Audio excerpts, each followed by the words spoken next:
មានរឿងមួយដំណើរថាមានអ្នកចៅទូកម្នាក់រុញទូកដឹកអ្នកដំណើរចុះទន្លេហើយបានកិនក្តាមតូចៗ 4-5 ក្បាលដែលកំពុងកាយរុងនៅលើច្រាំងឃើញបែបនេះព្រះសង្ឃតូចមួយអង្គបានសួរទៅគ្រូរបស់ខ្លួនថាលោកគ្រូតើការស្លាប់របស់ក្តាមទាំងនោះគឺជាកំហុសរបស់អ្នកណា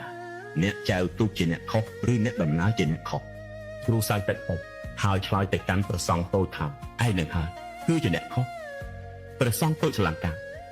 ហើយក៏សួរទៅកាន់គ្រូវិញថាខ្ញុំមិនបានធ្វើអ្វីសោះហេតុអ្វីបានជាខ្ញុំជាអ្នកខុសគ្រូក៏ប្រាប់វិញថាអ្នកចែវទូកខំរុញទូកដើម្បីចិញ្ចឹមគ្រួសារអ្នកដំណើរឆ្លងទន្លេដើម្បីទៅបំពេញការងារ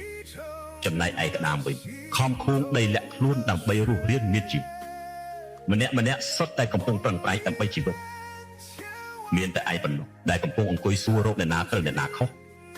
សត្វលោកនិងមនុស្សទាំងសុទ្ធតែមានទុក្ខលំបាករៀងៗខ្លួនក្នុងរឿងជាច្រើនមិនអាចបែងចែកទៅជាល្អទាំងស្រុងឬអាក្រក់ទាំងស្រុងបាននោះទេគ្រប់រឿងទាំងអស់សុទ្ធតែមានចំណុចល្អនិងចំណុចអាក្រក់នៅលាយឡំគ្នាមិនអាចបែងចែកដាច់ពីគ្នាបានពិភពលោកនេះមិនដែលខ្វះមនុស្សចូលចិត្តវិនិច្ឆ័យរឿងត្រូវខុសប៉ុន្តែដែលខ្វះគឺមនុស្សដែលចេះយោគយល់និងស្គាល់ច្បាស់ពីទុក្ខលំបាកនៃជីវិតពិតប្រាកដ